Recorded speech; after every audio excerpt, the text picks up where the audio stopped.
Today we have a very special video. Today is a day I finally give you an in-depth boat tour of my sailboat home. Those of you who already know, she's a very old girl. She was built in 1979 and she is a Moody 30. And what I'm going to do is I'm going to start the review from the very front of the boat, then make my way back to the stern, and then we'll give you a look at what it looks like inside. At the front of the boat we have the ship's anchor. So let's talk about that for a minute. This one is a Rockner and it is 15 kilograms.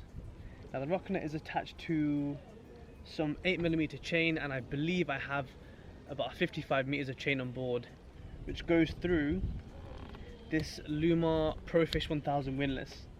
This did not actually come on the boat. I actually got this afterwards and installed it, and it has been an absolute lifesaver. Before, having to pull up the anchor chain by hand was a nightmare, and this just makes everything so much easier. And next to the windlass there is a little locker where I keep a spare anchor, the day shapes, and also the cap to fill the water tanks. And you'll probably notice these blue lines going all the way down the side of the boat. The purpose of these is for when I'm sailing and I'm single-handed, or if the weather picks up, I can actually clip my life jacket to this, and this basically helps to prevent me falling off the boat. And as you can see, it runs all the way down here. Should the time come, I can clip to this and walk all the way up and down the boat completely safely.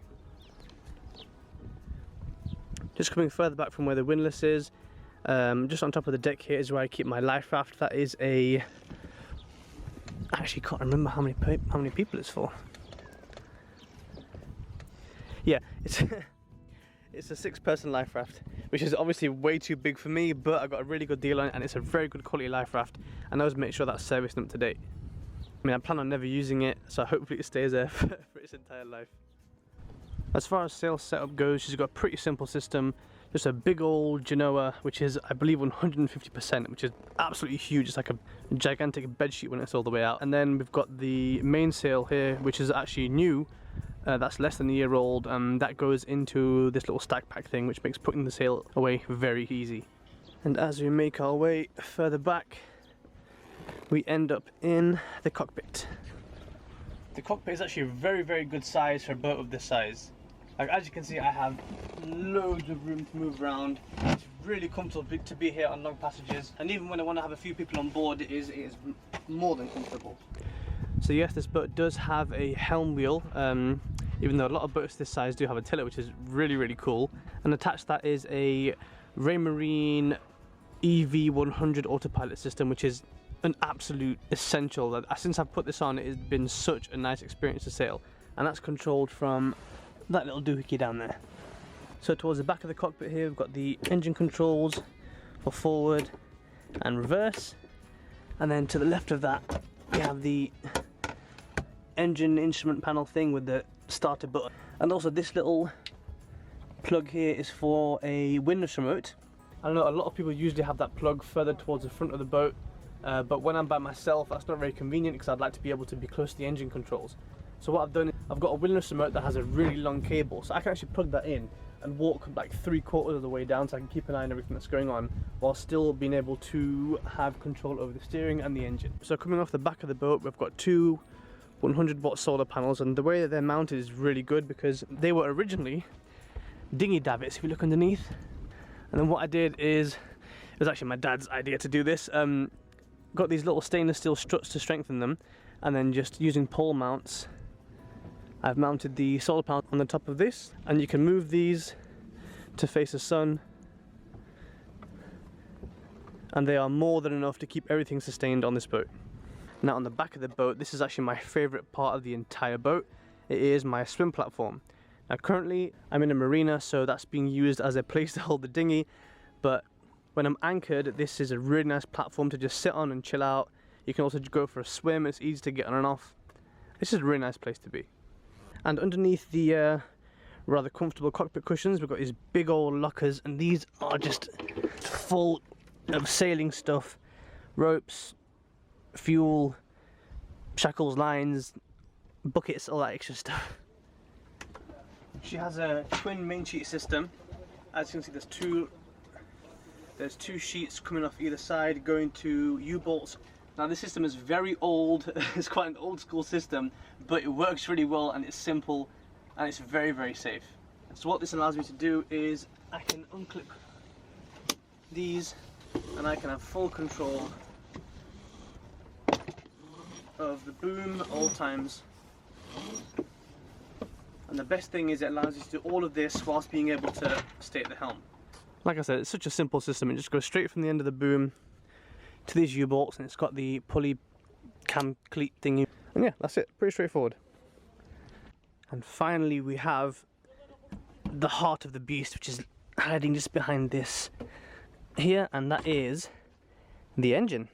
She is a Volvo Penta 2003. She's raw water cooled, and I don't know how the hell this thing is still running. I've touched wood, I've had no major issues. Ooh, and also to the right of the engine, it's got a stainless steel fuel tank that is 50 gallons ish.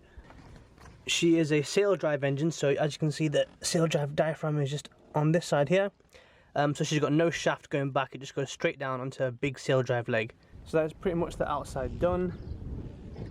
I think I've got everything, and yeah, let's go take a look inside.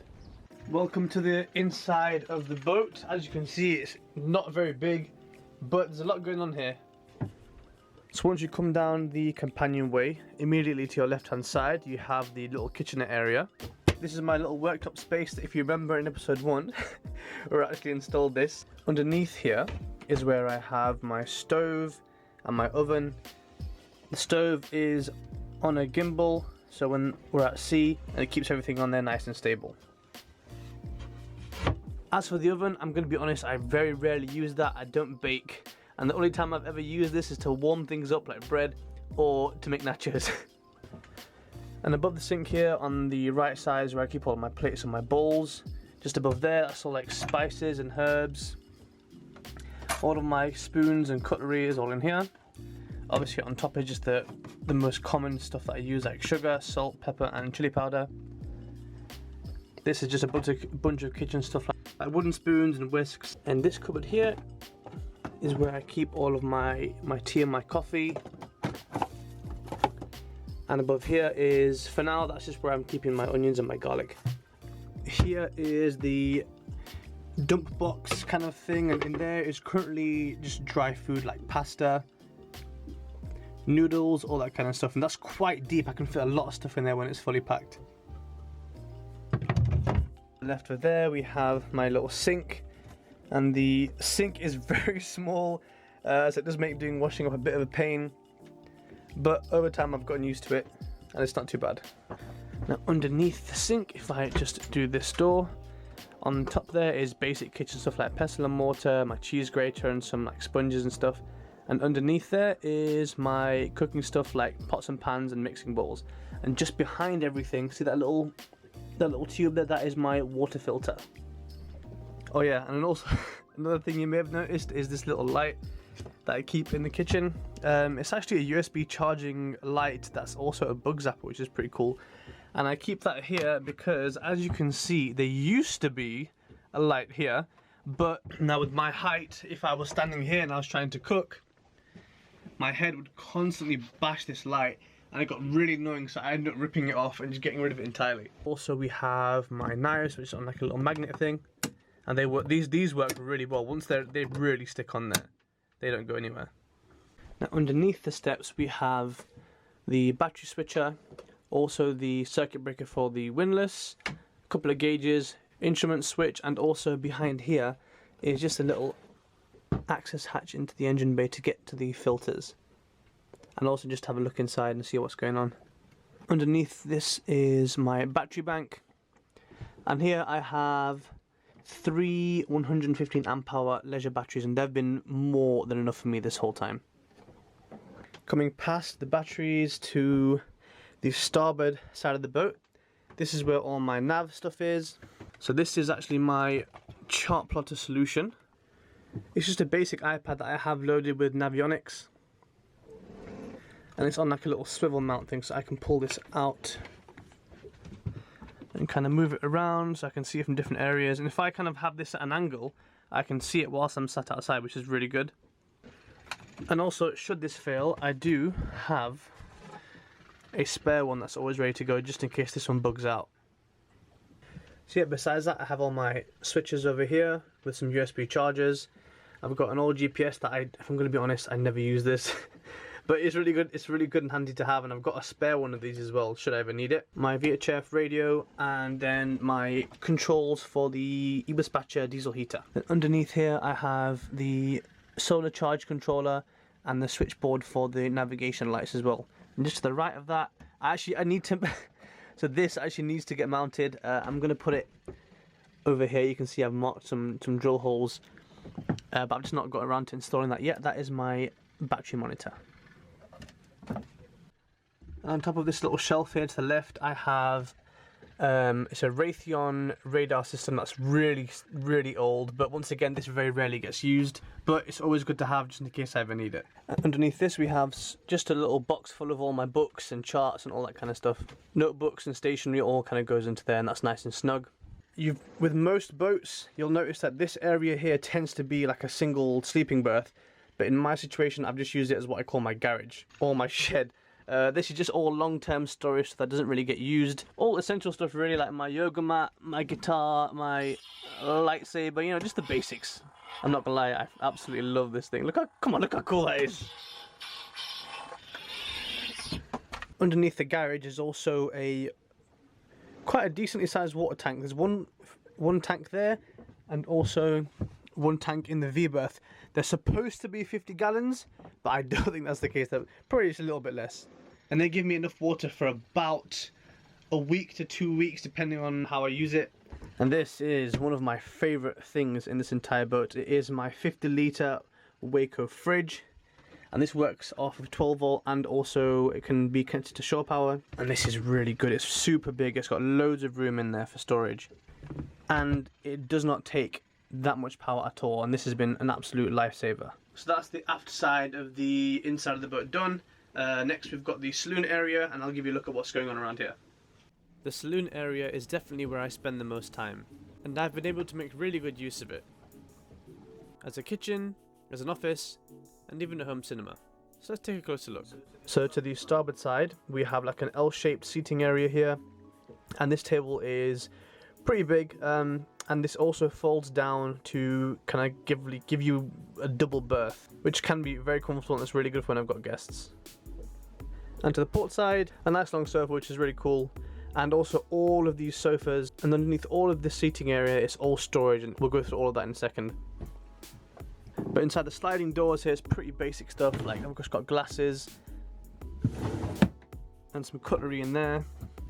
On this side we have all of my electronics, so like my drone, my chargers, power banks, my Nintendo Switch, also another boat essential I think, and also this little dump box here, which is full of like hats and gloves and scarves and kind of sunglasses and some like other outdoor things. And the port side is all just like ingredients and sauces and herbs and spices and cooking stuff like that, and that goes all the way across there. Behind this cushion we have any extra kitchen stuff that I couldn't fit underneath the sink, as all goes in there, so a couple of extra pots and pans and plates and bowls, some plastic containers, that kind of stuff. Underneath this cushion here is all power tools and tool bags, and the other side as well, that's all just full of materials like sandpaper, WD-40, Sikaflex, all that kind of stuff. Also all hardware stuff and tools and DIY stuff is all just kind of this side here. Behind this cushion we have, that's just some more electronics that were too big to fit inside there. So like my projector, I've got like a hot plate thing, I've got a blender in there, and also my like cigarette lighter inverter charger thing. The middle, that is all just spare parts, engine spares, spares for the solar power, all that kind of stuff. This little bag here is full of meds, and also I have 2 big first aid kits underneath there as well. So that is the saloon completed. Next we have the forward berth and the bathroom. We come forward through the saloon, and on the right hand side here we have the bathroom. Now for a 30-foot boat, this is actually quite a decently sized bathroom. It has everything I need. It's got a nice sized sink, toilet's pretty cool, and plenty of storage in the back there for my toiletries. But the only negative thing about this bathroom is if I try to stand, I cannot. Bit annoying, but it's just one of those things that I've just kind of gotten used to and I've had to live with. Okay, now that's done, let's check out where I sleep. Coming past the bathroom here is the V-berth. I have all of my clothes in packing cubes here on one side, and then just some other of my own stuff, like my shoes and books, and I've also got some like bedding stuff like bed sheets and all that kind of on this side. So yeah, this is pretty much where I sleep, and as you can see, it is more than big enough.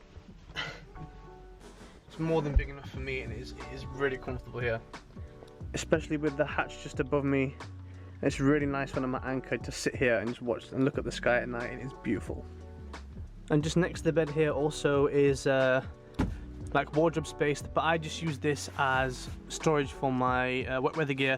And this is also a wet locker, so when this is wet, if I hang it up here, it kind of can all drain into the bilge.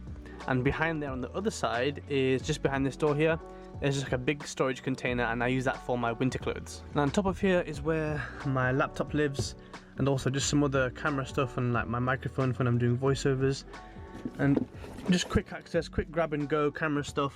All of my GoPro and charging stuff is in here as well.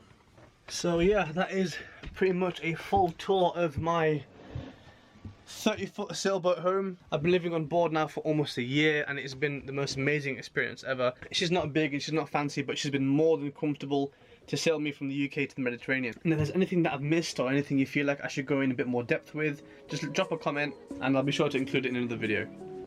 But yeah, thank you so much for coming along. It's been really nice to show you guys my home, and I'll see you next time.